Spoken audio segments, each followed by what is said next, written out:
This training session is titled Building a Child's IEP After Epilepsy Surgery, a Step-by-Step Guide. Now we begin part one. My name is Monica Jones. I'm the visionary founder and CEO of the Brain Recovery Project Childhood Epilepsy Surgery Foundation. I'm also a board member of the Council of Parent Attorneys and Advocates. And more importantly, I'm the mother of a child who had epilepsy surgery to stop drug-resistant seizures. Here we are when he was only 3 months old, having a modified lateral hemispherotomy.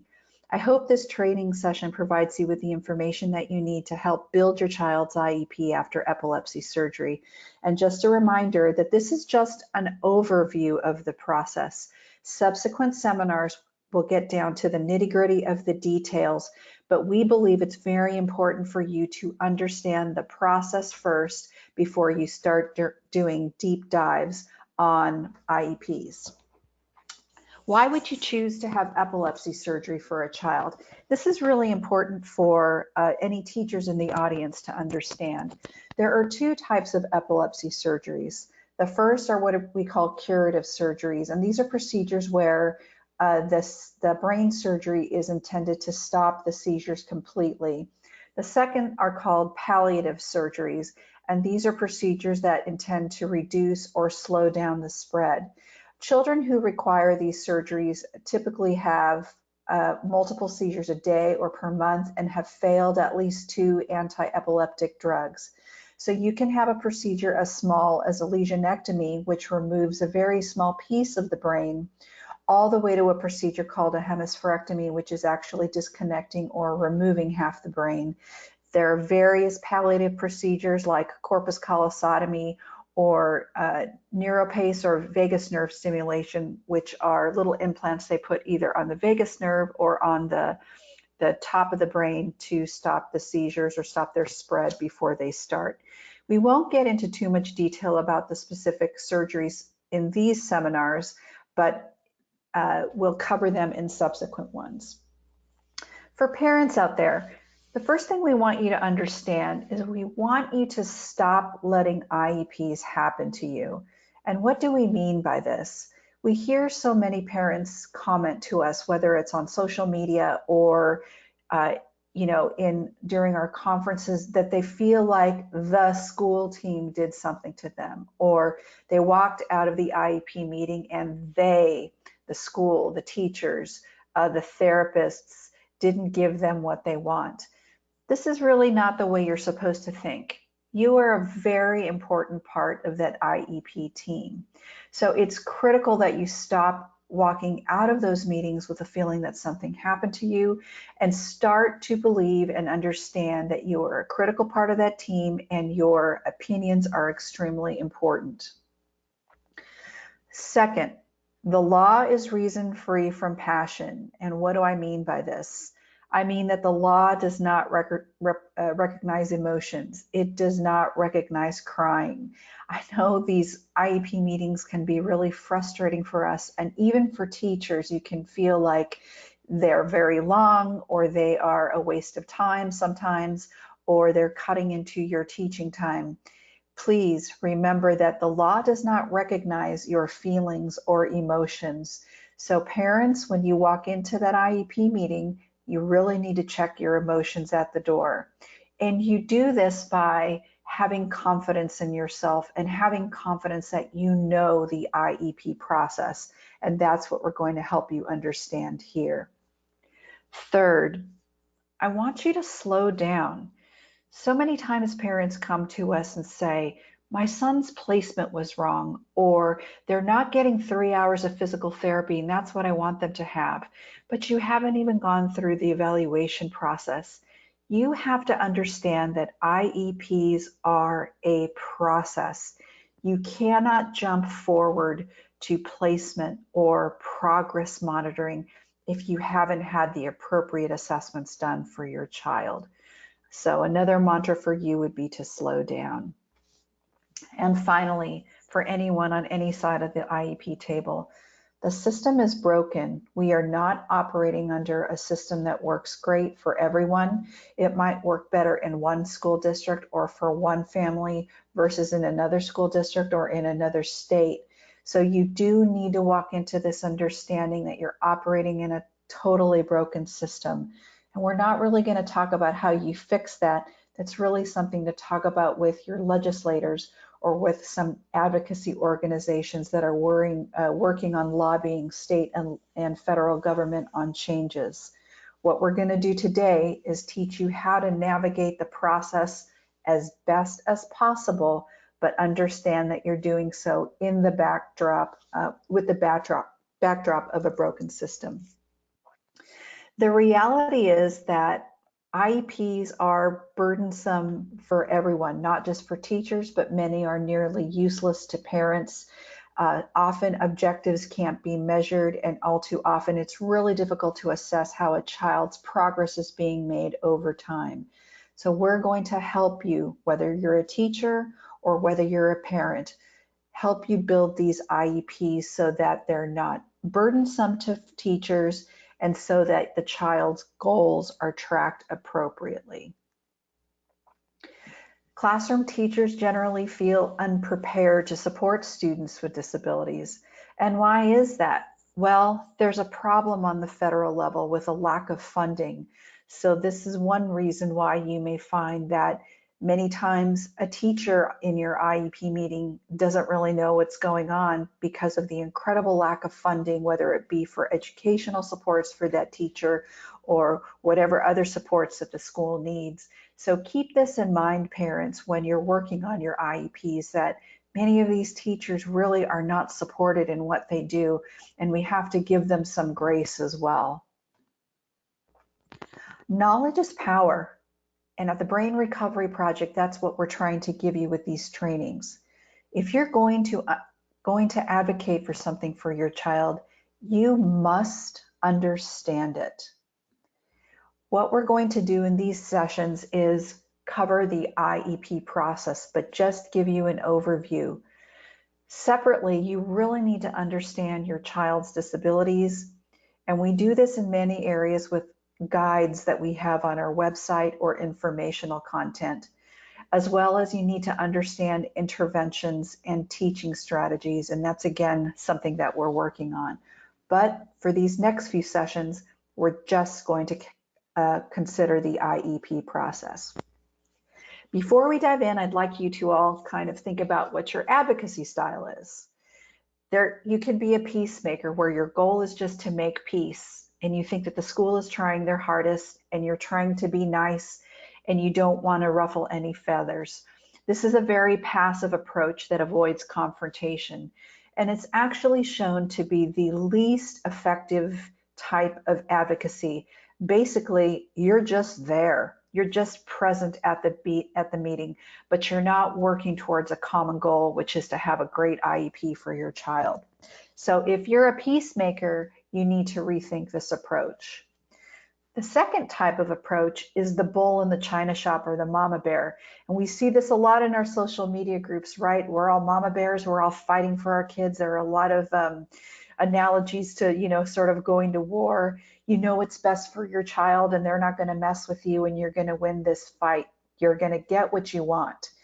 This is the second least effective means of advocacy. This is not going to work for you either. If you feel this is the right approach for you, great, but this is certainly not one that we advocate at the Brain Recovery Project. The best advocacy style is the collaborator.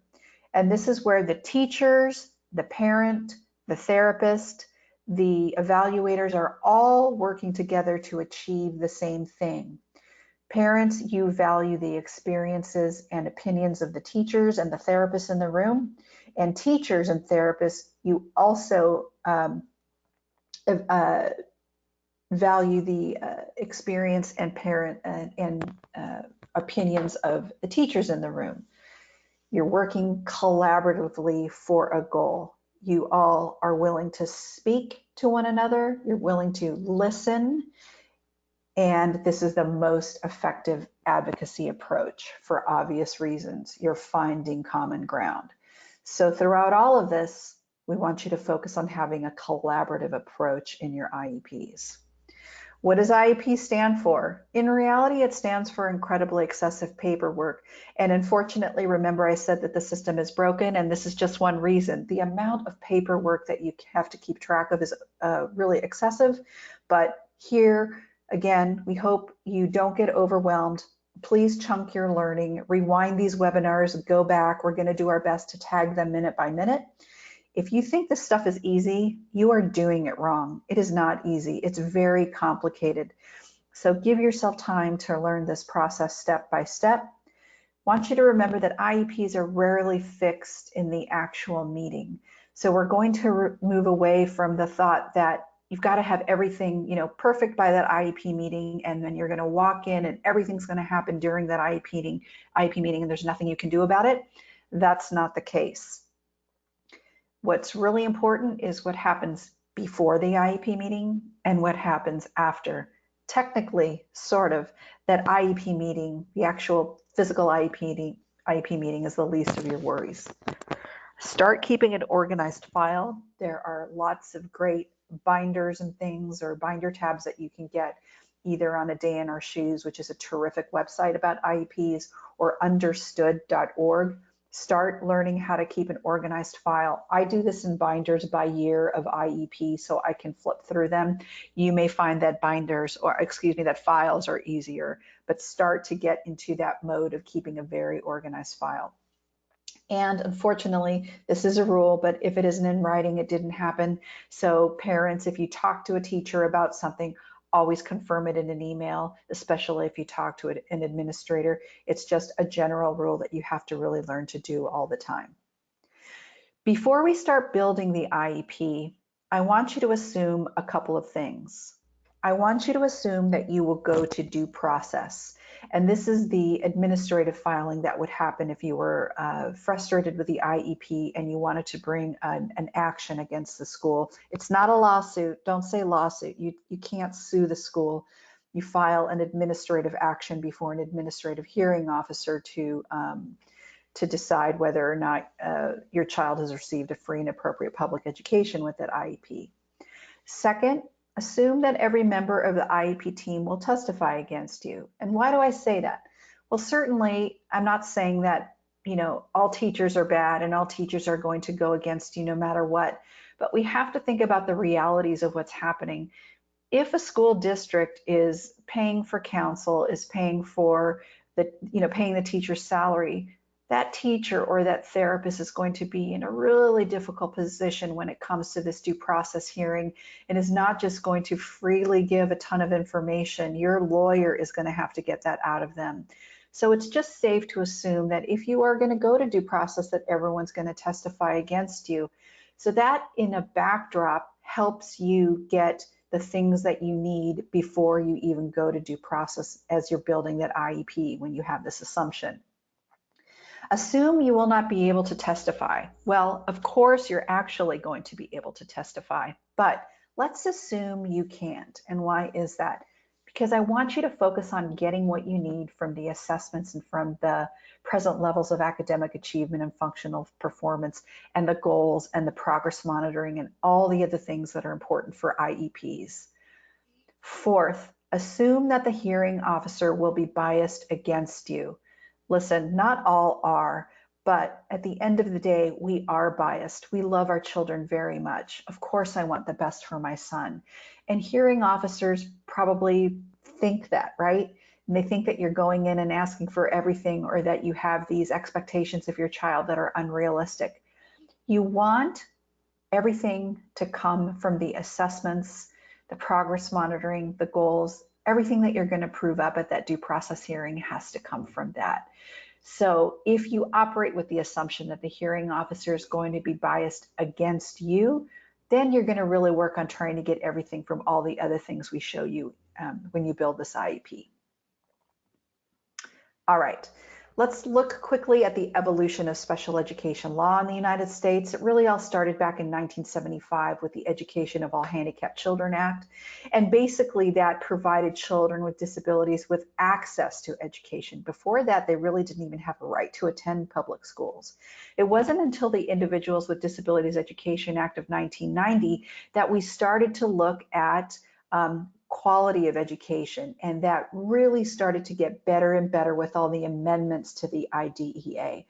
Every couple of years, Congress looks at reauthorizing the IDEA, which is what they do to sort of to get them more funding. They may rewrite it in part. So we may even be looking at the IDEA being rewritten in 2019, maybe 2020. So hopefully we will continue to move towards this quality of education goal with the IDEA. So what is the IDEA? It's the Individuals with Disabilities Education Act. It is a federal law. It is a federal law. Remember that.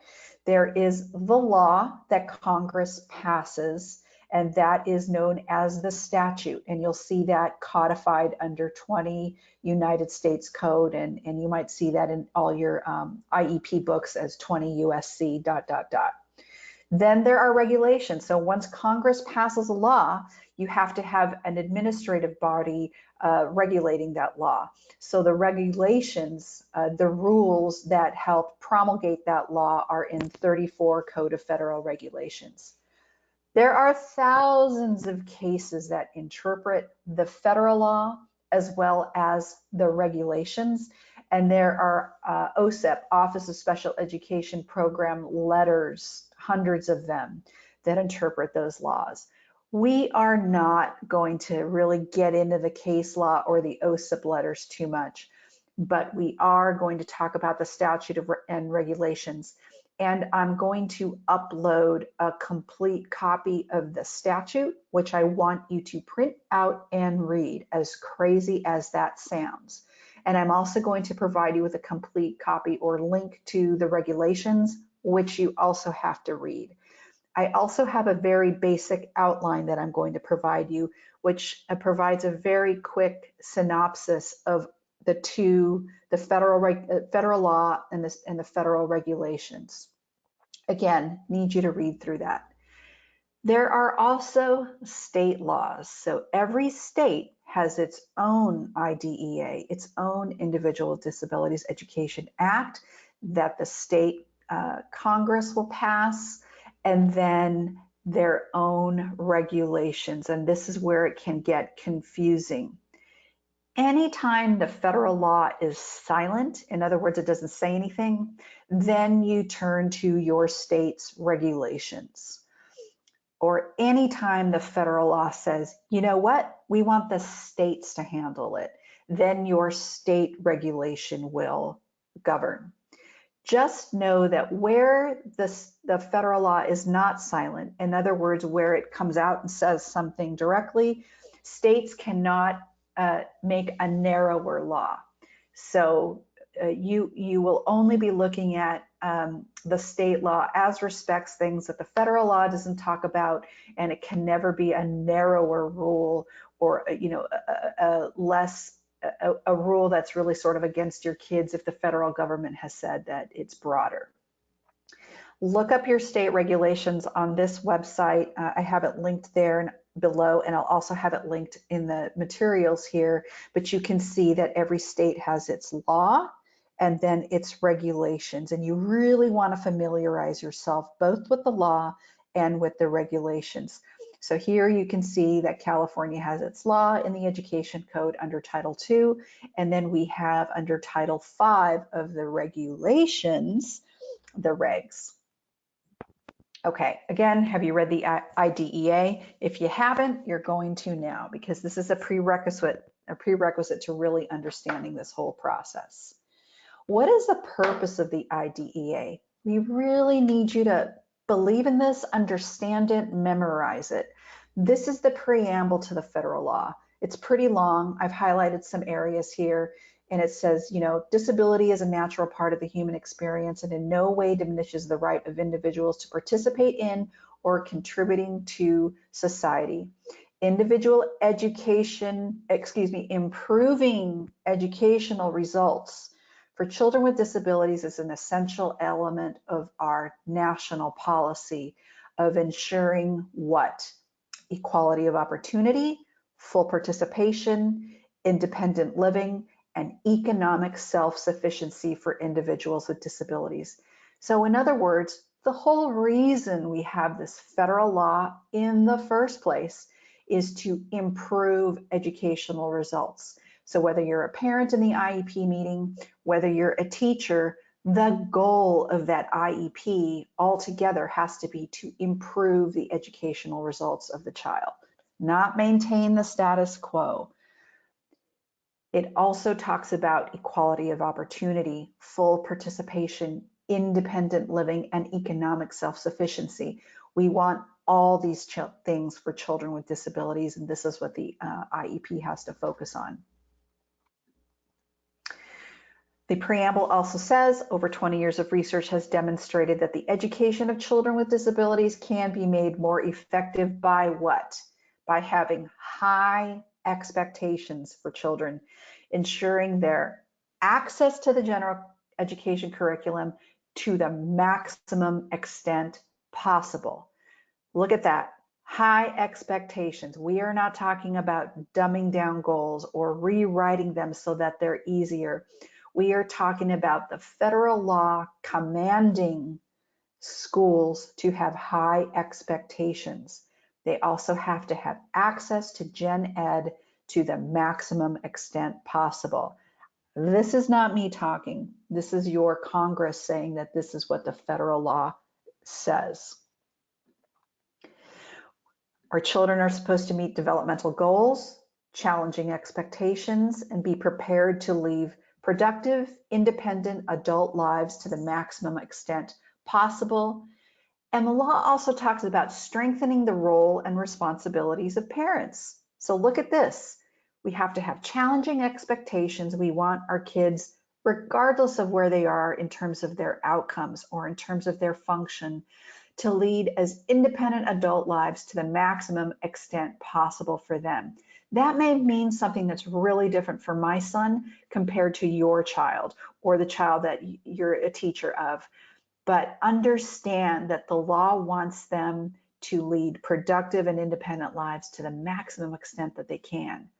It also wants to strengthen the role and responsibilities of parents.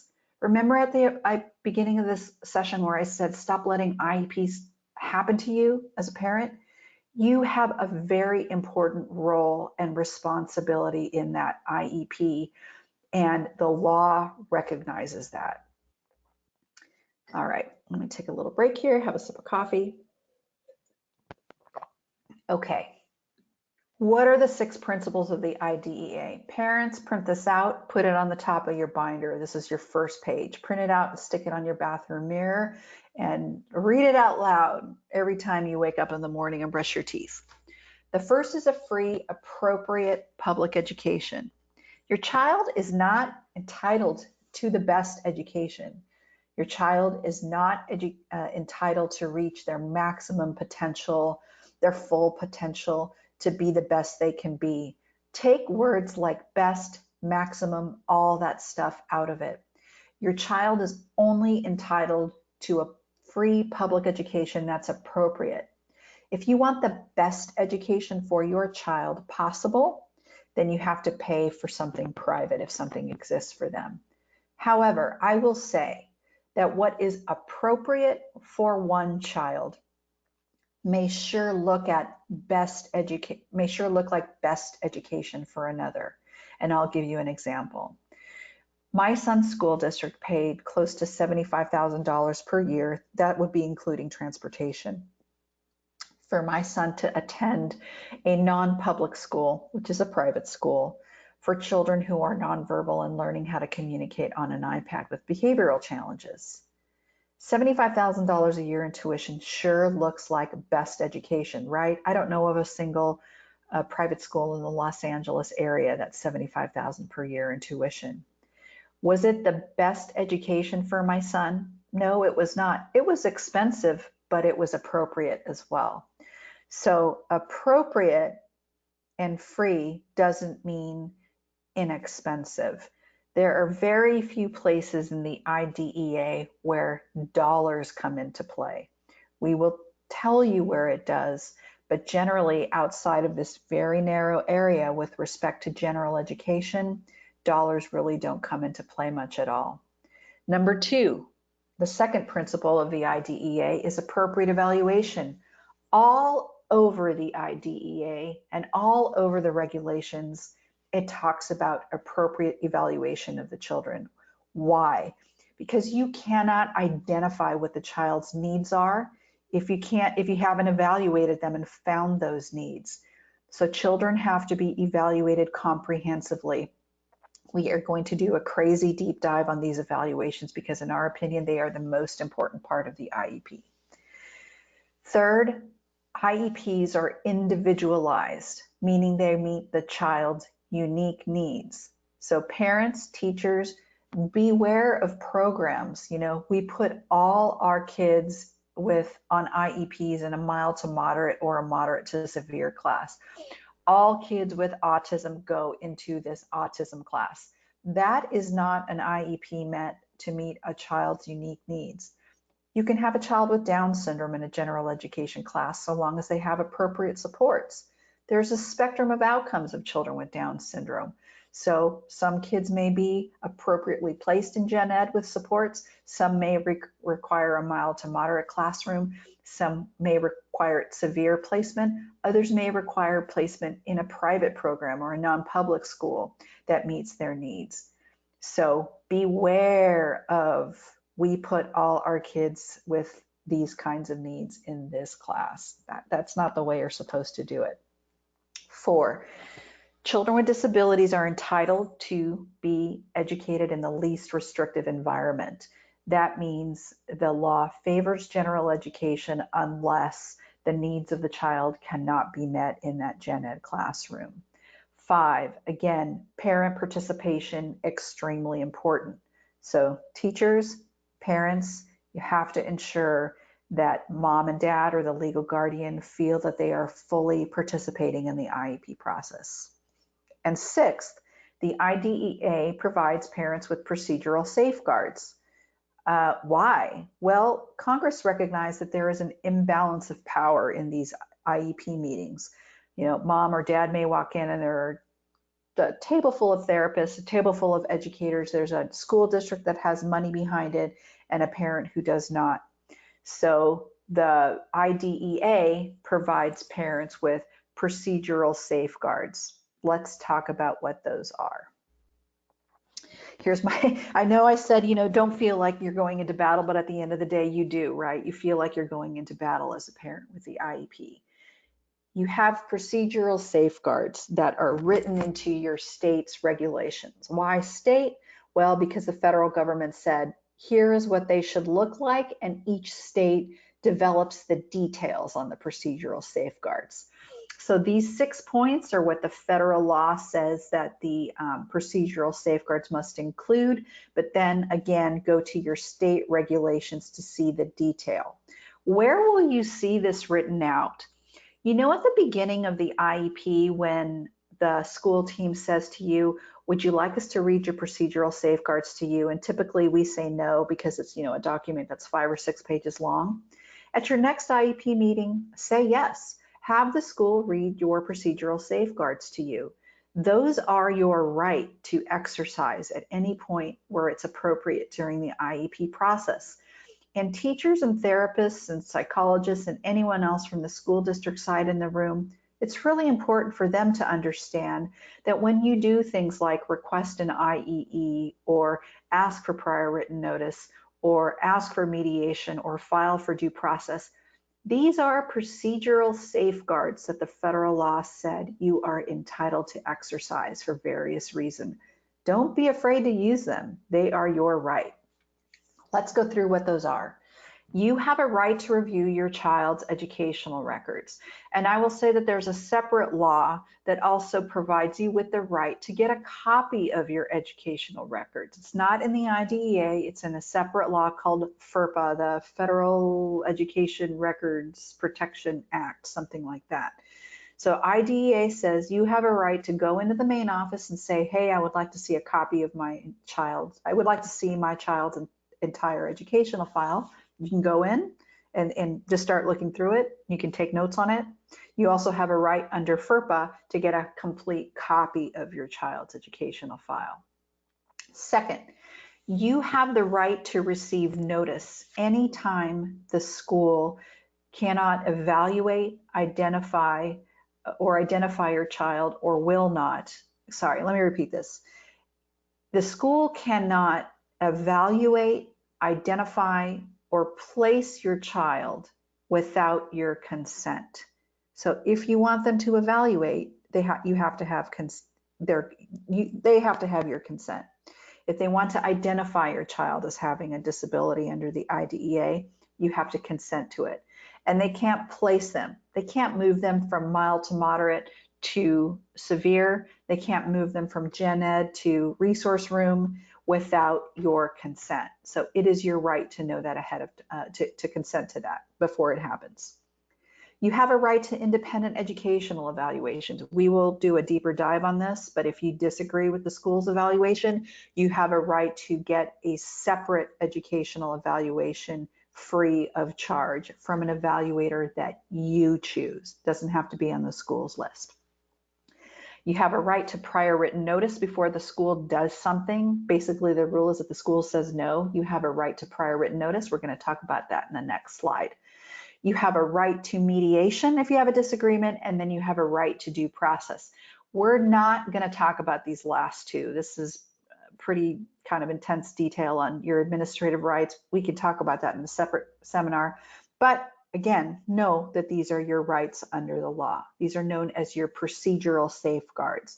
So anytime someone says, you know, it's time to exercise one of your procedural safeguards, when the school doesn't do something, you really want them to do something and they're not, really these are the only 6 things you can do to try to get the school to do something or to have someone adjudicate or decide whether or not what the school has done is appropriate.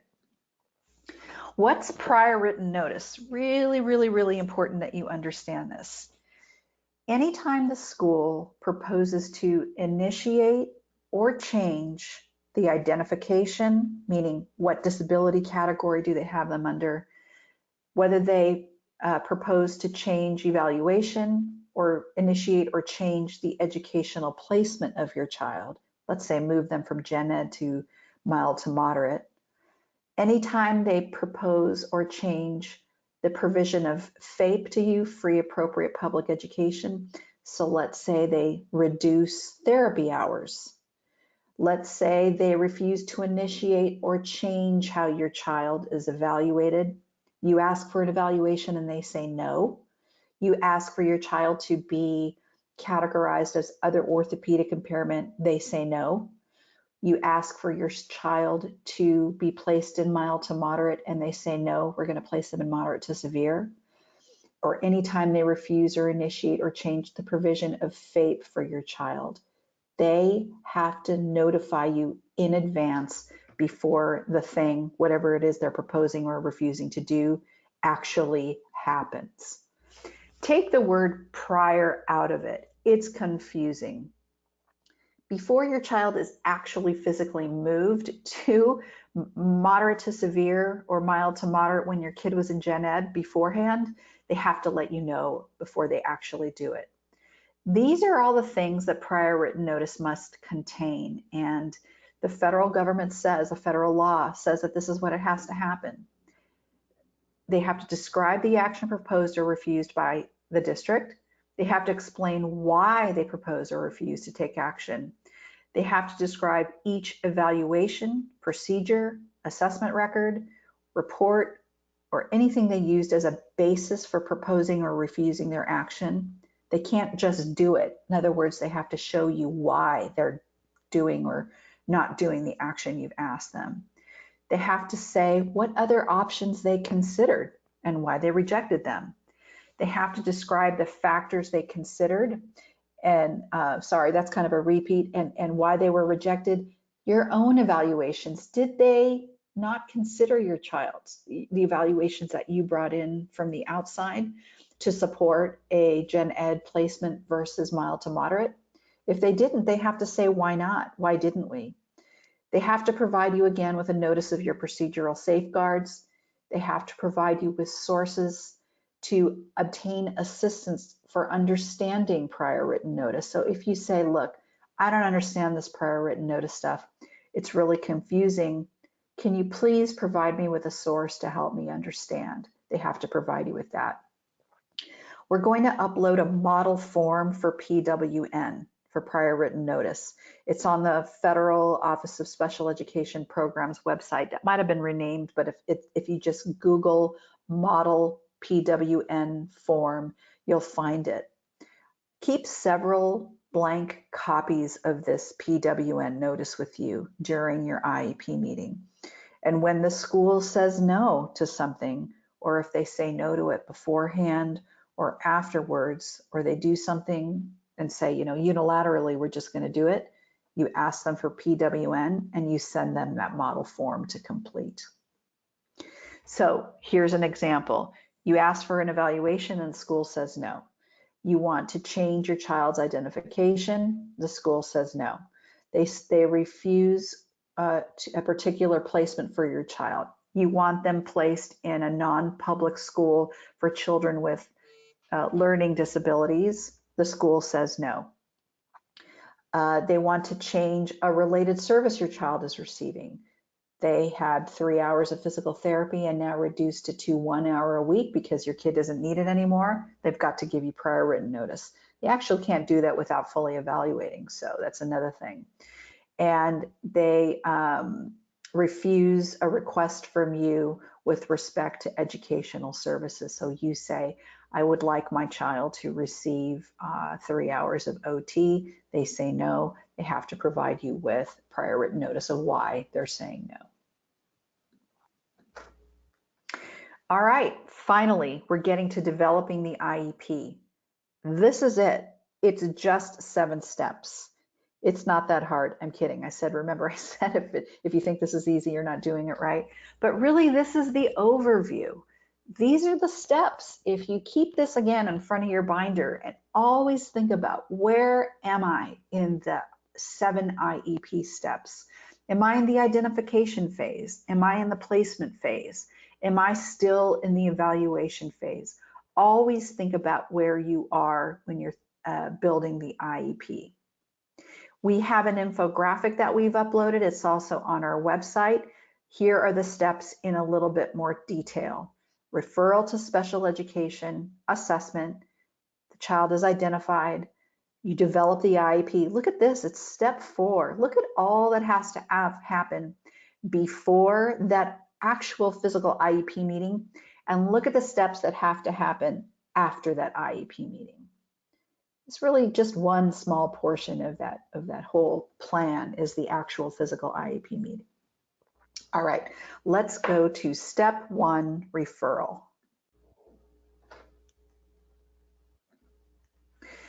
So this is easy. Let's assume your child is not on an IEP. They would first be referred to the special education department because for some reason, the school has reason to believe that the child may have a disability under the IDEA. Not any disability. Look, not any disability qualifies as a disability under the IDEA. Just because a child has a disability does not automatically mean that they are disabled for purposes of the IDEA. We're going to talk about that in a bit. And that the child may need special education services. For those of you whose kids are reading, for example, if the school says, well, we first have to exhaust all tiers of RTI, of response to intervention, before we even refer your child to special education, that's not true. You can still have moving up the tiers of RTI while you're getting evaluated for special education. You can even still have it while you're in special education. It's just an intervention.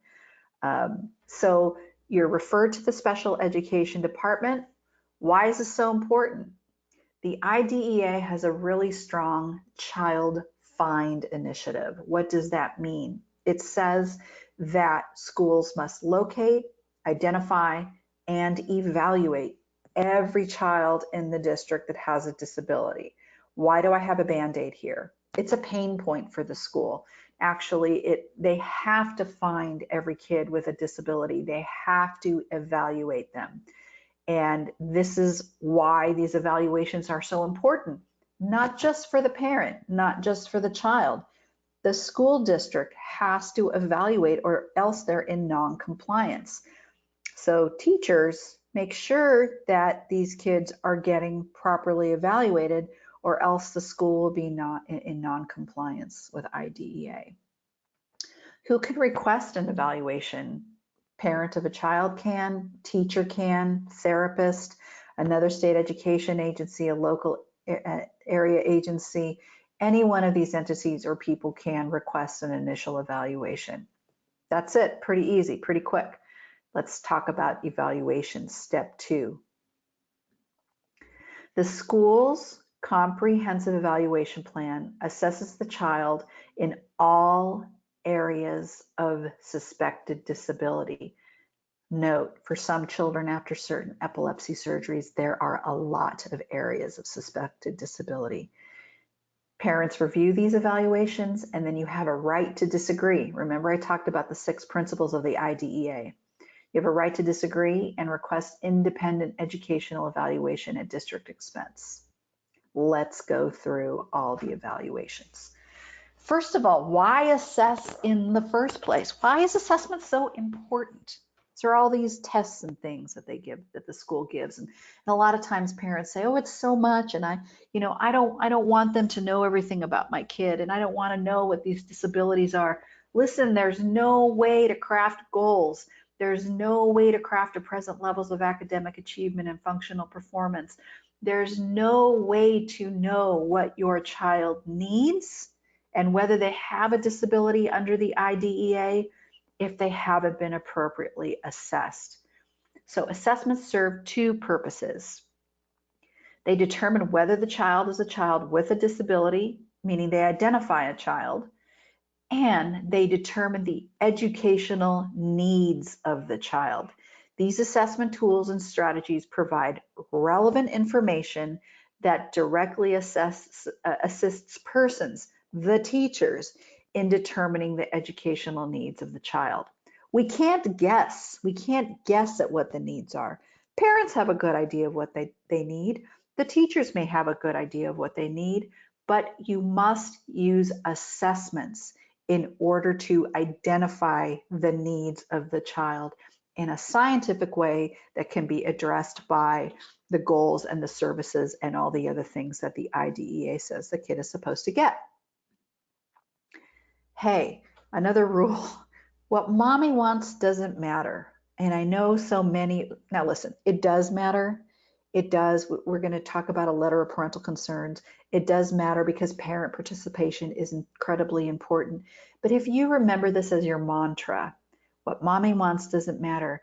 Just because you want it, mom, doesn't mean you're going to get it in the IEP. So again, parents in social media or at our conferences will come in and say, well, I want this one-on-one aid. I want 3 hours of PT a week. And I'll say, what mama wants doesn't matter. What do the assessments say? Do the assessments say that your child needs an one-on-one aid that's dedicated? Do the assessments say what it is that the aid is supposed to do? Do the assessments say that in order to meet the goals that the IEP has, that the child needs 3 hours of physical therapy per week? Again, what you want doesn't matter. It's what the assessments say that are important. Evaluations are the most important part of the IEP. You need an expert to discuss the child's strengths, weaknesses. Weaknesses is the wrong word. It's really the child's needs. That's what the IDEA calls it. And what intervention strategies, what the IEP is supposed to do for the child based on those needs. If you were ever going to file for due process and have an administrative action against the school district, the first thing the lawyer is going to ask you, what do the evaluations say? They're not going to say, look, mom, what do you want for your kid? No, they want to know what the evaluations say to understand whether your case has merit. So everything has to flow from those evaluations. Before the school starts evaluating your child, you're going to write a letter of parental concerns. The IDEA says that every concern in your letter or every parental concern has to be addressed in an IEP. And remember, I said everything has to be in writing. So you're going to draft a letter of parental concerns. Spend some time with this. What are your concerns for your child for the next school year, as well as what are your concerns, for life, for independent living, for emotion, for financial independence, for all those other things that the IDEA is concerned about. What worries you? I mean, this is really the main thing of this parental concerns letter. My son has severe intellectual disability. He's nonverbal. My concerns are his communication. How is he going to communicate with other people after I die, right? I still think that he needs to learn how to read or at least recognize words because words are everywhere. That's really important. His functional skills. He's in a diaper. He still cannot toilet on his own. He needs to be able to walk around and navigate the campus or the street, orient and move in a way that is safe. So those are my concerns. So my letter of parental concerns is going to have really the top 3 things that I really want for my son in that year. Listen, you can do this however you want. You can make a letter of parental concerns that's 12 pages long with 100 things you're worried about. I'm not recommending that. Again, do what you want, but I think you're going to get a lot of eye rolls. And really, how is it realistic that a school team is going to be able to address all 100 things you're concerned about? What is reasonable and what is collaborative is the top 3 areas you're concerned about. You can have a lot of goals for each area of concern. That's fine. But if your areas of concern are multiple pages with a lot of detail, your letter of parental concerns has a ton of emotions in it, take it out. I just think that it's a waste of time. If your child has mild to moderate challenges, again, reading is really important.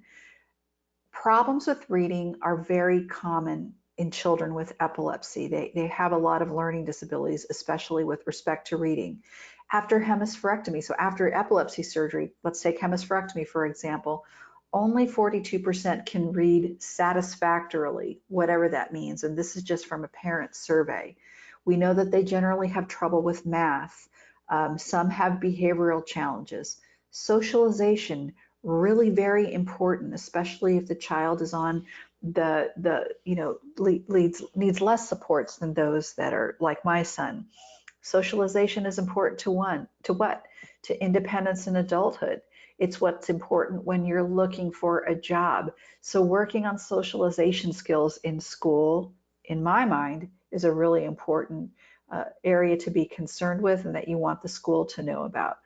Part of this can come from pragmatics of conversation. Pragmatics means you know when to interject a comment, you know how to make a joke, you know the give and take of conversation. Many children with specific learning disabilities or after epilepsy surgery have challenges with pragmatics of conversation. So this would be a concern that you would put in this letter. Why do we care about pragmatics of conversation? Well, again, this is how you make friends in adulthood. This is how you keep a job, is if you're able to do this well. So what assessments are needed for a child with a different brain? We have quite a few. So I'm going to stop here. We'll move on to session 2 that will cover assessments in a little more detail.